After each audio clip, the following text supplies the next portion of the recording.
Fulanis say that about 80% of their family depends on cow rearing. We don't have a problem with that. We don't have a problem with how you want to go about your business. I respect anybody's business, but respect in this sense has to be reciprocal, has to be mutual. If you want me to respect your way of life, then you should also respect my way of life. For instance, I'm an Urobo man. My father did the business of Ogogoro. My father cook Ogogoro. Me, I follow cook Ogogoro. My school fees, university where I go finish. Now Ogogoro money they send me go school. But when I come to your place, you frown at me and prevent me from doing my business. And that's my way of life. But you choose not to respect it. But you want me to respect your way of life when you come to my place. Because in my own place, when I'm distilling my ogogoro, nobody tells me that I'm doing what is wrong because it's our way of life. And we both respect one another. In your own place, where you rear your cow, if you like, eat up all your crops, because nobody is your way of life. But where you take your way of life to another man's land and you say the man should bend his way of life to accommodate your way of life, now we're going to have a problem. That's where our problem begins. If you're carrying your way of life to my own space, you have to adjust to accommodate my own way of life. After all, the saying goes, if you're in Rome, you behave like who? The Rome. So if you're in my place, you behave like me. But here you are coming to my place and asking me to behave like you and accommodate you. And it doesn't even end there, to also accommodate your excesses. Now, a young man was making a video saying that if we see Fulanis don't go to bushes with AK-47, that those are terrorists. Well, I applaud him for coming out to condemn it. At least it's a good thing now that what happened in Edo State is beginning to get people to talk. At least it's getting people to talk. At least that's a start. That's a start. It is a beautiful thing. But if you are talking about respect, it has to be mutual. It has to be reciprocal. That is, it has to come from both ways. My bush is my bush. Your bush is your bush. I do not see a southerner leaving the south to the north with a gun and then vigilantes will stop them. What are you? I'm sure in fact, it is even unthinkable. It is even unthinkable. What we are saying is that if you are coming to the south, in the south, people have land. It belongs to people. Buy a piece of land, and if you want to graze in that piece, if it's your personal land and you are grazing on it, fine.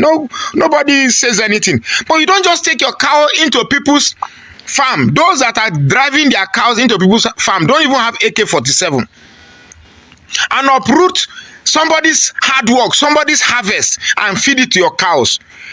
There is no, as your cow is precious to you, it's the same way those farm produce that your cows are eating is precious to the owners of those farms. Do you know how many people you have prevented from going to farms that consequently results to hunger in those communities? If you are angry, this anger is everywhere. The entitlement you have that your people are being murdered is the same entitlement I have that my people are also being murdered. Because those are not reported and you have just one of your that is reported. Now, unaliving of any kind is bad. This page does not support any violence of any kind. But if we are making argument, we have to be rational in our choices of perspectives. You cannot force people to look at things from your own binoculars. It has to come from both ways.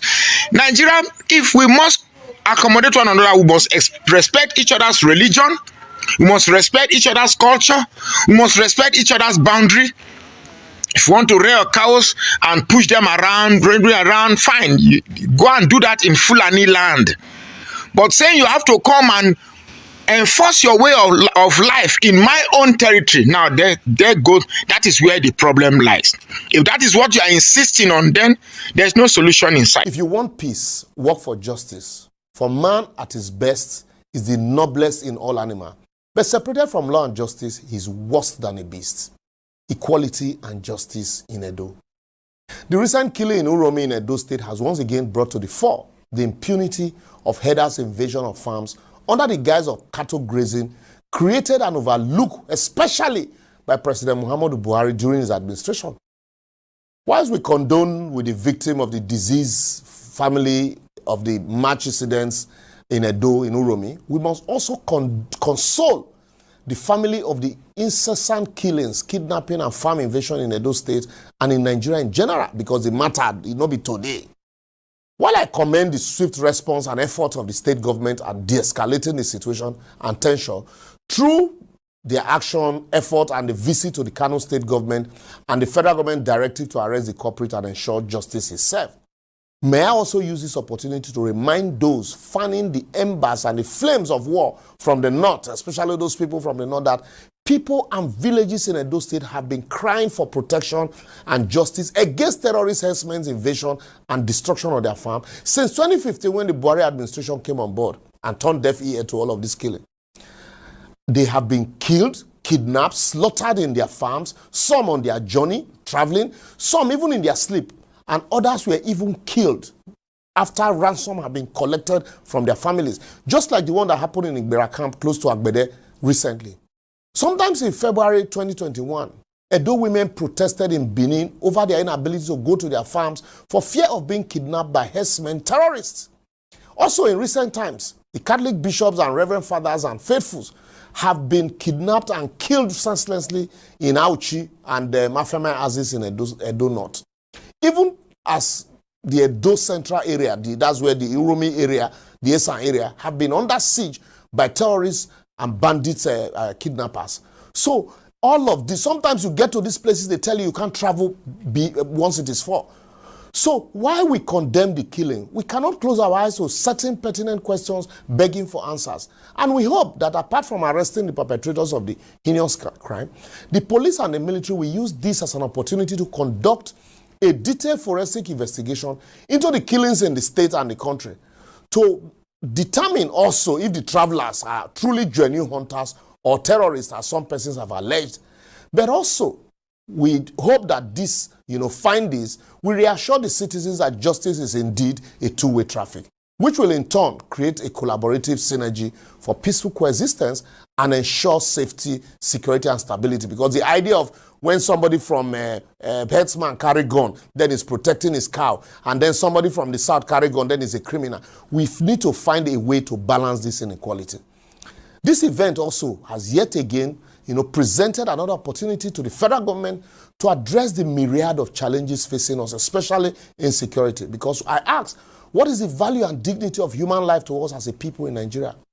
How do we intend to resolve the challenges of state and local government policing, banditry, terrorism, inequality, insecurity, poverty, the Land Use Act, fiscal federalism, social justice, even proliferation of small arms, cattle ranching as against open grazing, police reforms, even our population and profiling, and then true and reflective local government autonomy? You can add your own if you like, because the issue is plenty.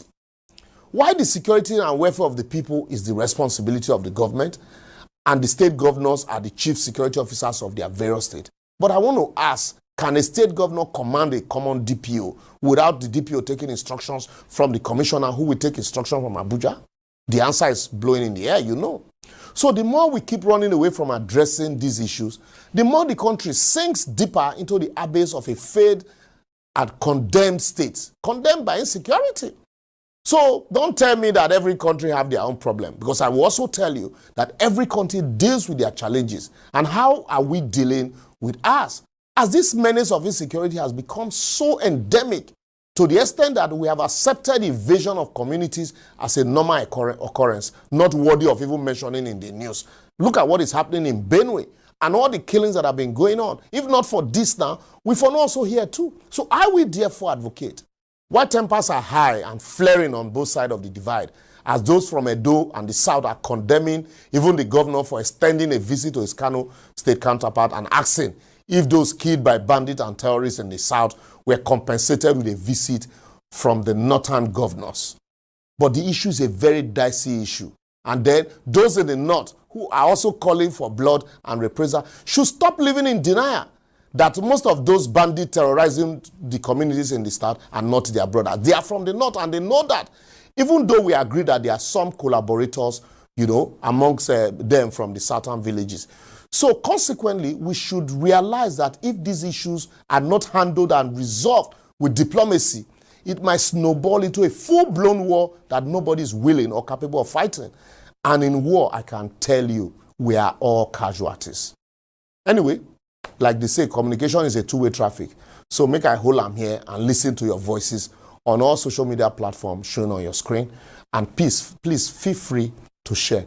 For in diplomacy, in diplomatic relationship, we say the table used to dialogue after the war always existed even before the war. So it takes only a discerning mind to observe that table. So those people who are dialoguing now, kudos to them. But also at the same time, let us also understand that the problem is massive.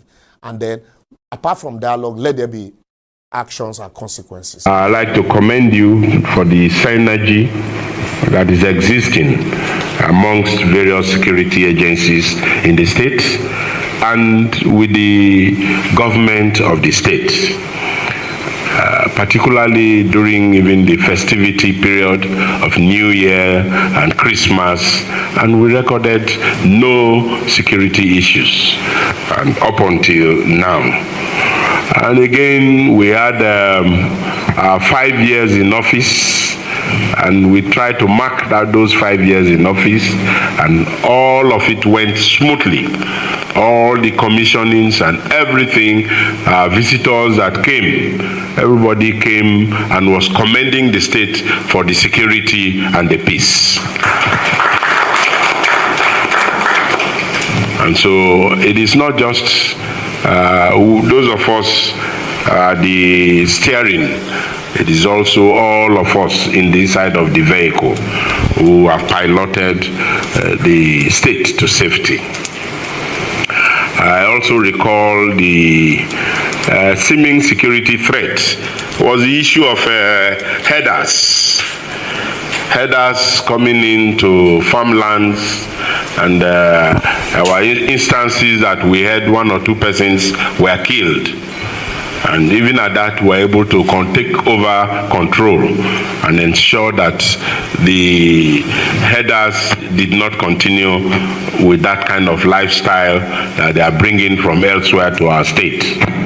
And we reminded everybody that we have laws governing Bayelsa State, and one of it is anti-open grazing, and that nobody should bring his cattle or herds to Bayelsa and begin to go into farmlands, and harass and intimidate the rightful owners of the place.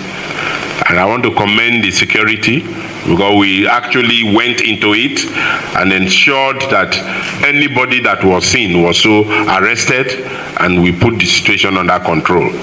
And so going forward, I still want to charge you to be vigilant. And let us not allow our laws to be trampled upon by anybody in the state. That's the beauty of a federal system of government. You have federal government laws, you have state government laws. And so when you come into a state, you look at the state laws, and particularly laws that will actually lead to peace and security for service commanders.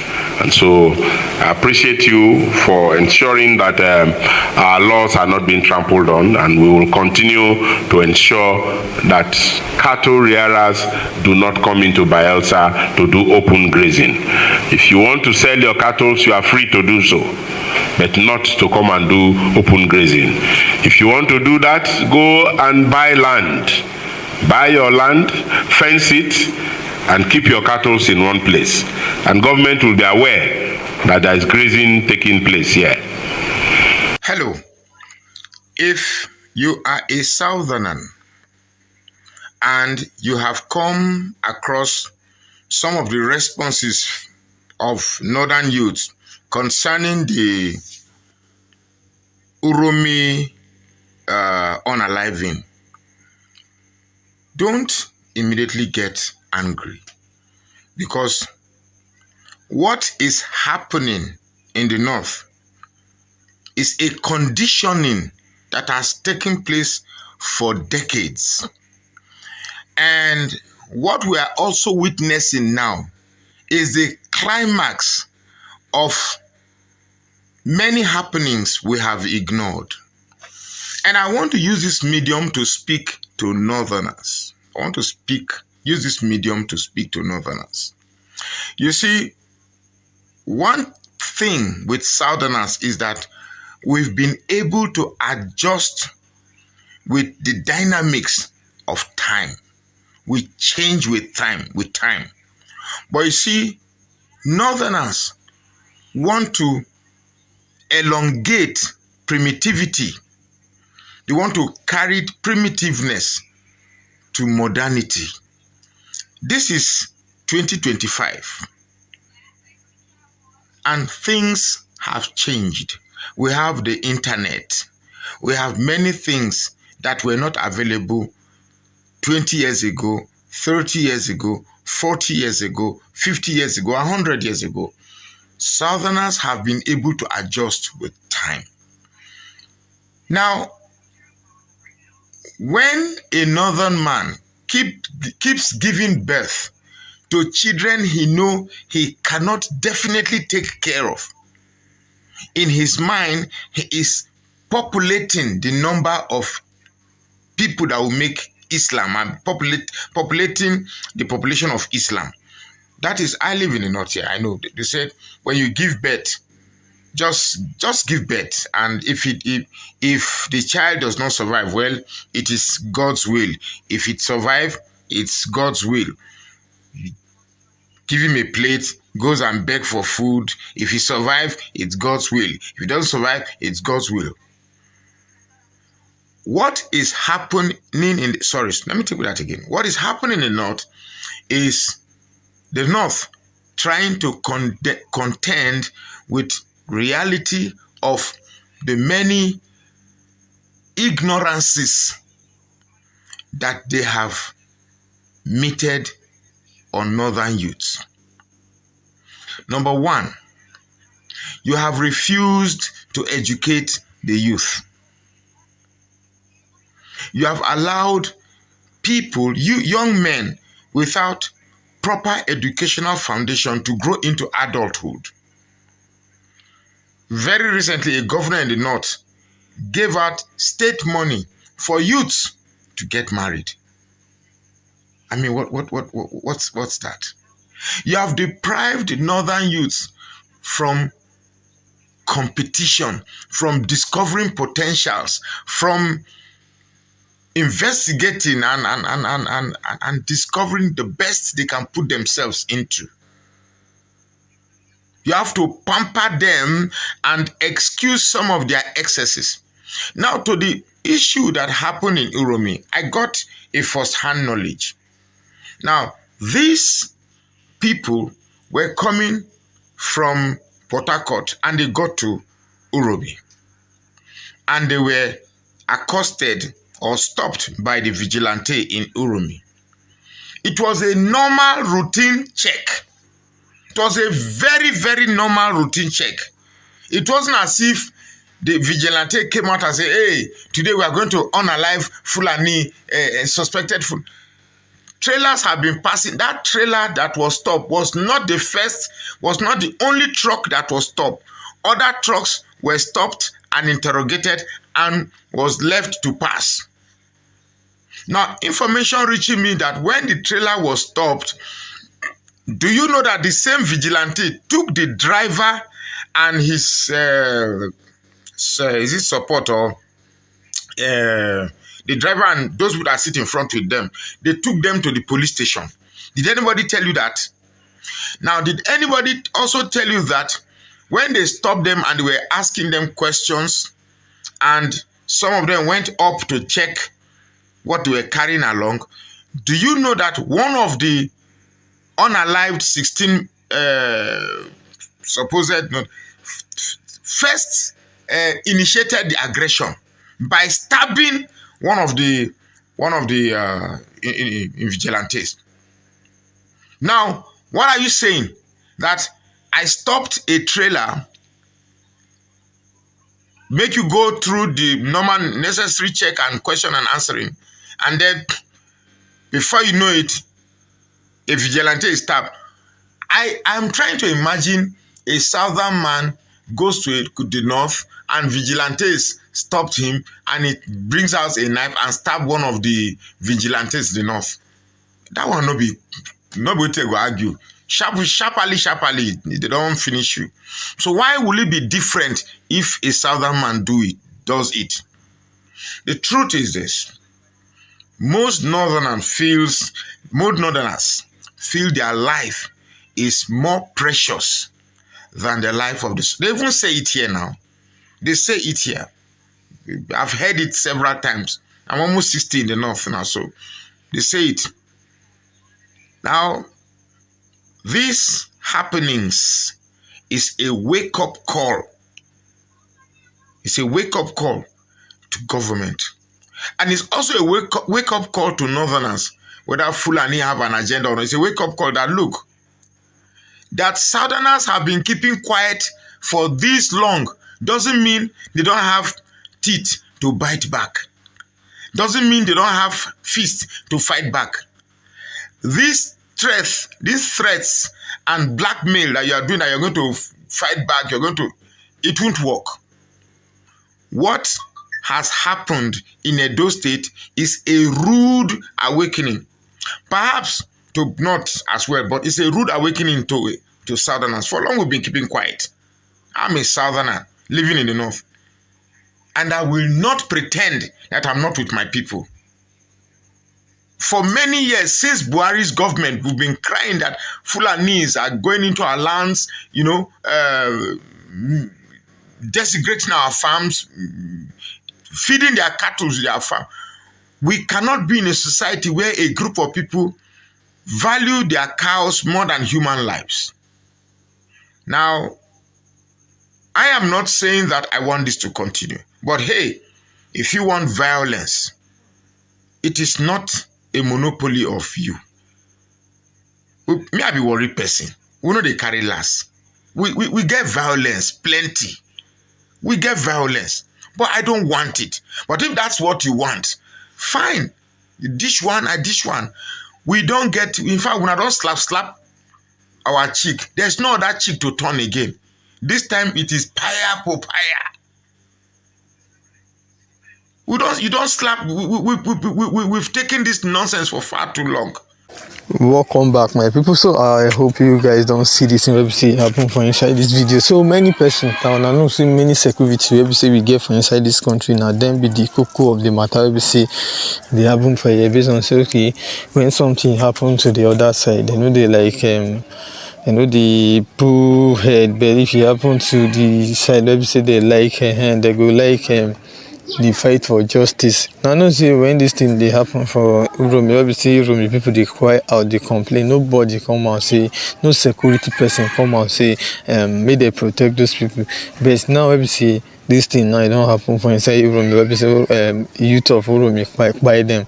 They don't like arrest people, like arrest those killers. Obviously they keep people. So this thing obviously they happen now. Now why this country no fee be ever now why this country no fee be ever stand now in be that now no say see if to say okay this kind of thing will be saying happen for inside Uromi now if to say okay now Fulani hensmen by people now therefore no they carry this matter go up based on say okay now their own people will be say that they send now in be that we know say normally now government and then the same hensmen me they buy Nigerians now understand so their news now don't they open because of all this thing wey be say okay that they do. I know say normally if no be then they send these people why be say okay anytime wey be say Fulani men buy anybody they no go like bring that one to do back. If they buy Fulani men they go like carry that one for head go just make sense like that. We are all human and we are all Nigerians, we are all citizens of Nigeria. So even those Fulani men will be say okay that they support like according to the news like no be citizen of Nigeria and they be people dey talk say they're from Gambia, some dey talk say they're from Congo, some dey talk say they're from this one. And why we say okay, anytime wey we say them they do anything wrong, government no dey like carry and go up. E no just make sense. If they no wan make wahala plenty for inside this country, make they treat us equally. If not, this thing will never finish, it will never end. Na wetin I get to tell una. And you wey be say dey hear me now, if you get anything wey be say you wan talk about this matter, abeg make you drop am for inside comment section. And also, if today is your first time here, please kindly like our video, share our video, and subscribe to our channel so that anytime wey be say we drop anything here, now you go be the first person wey be say they go notify you. Thank you.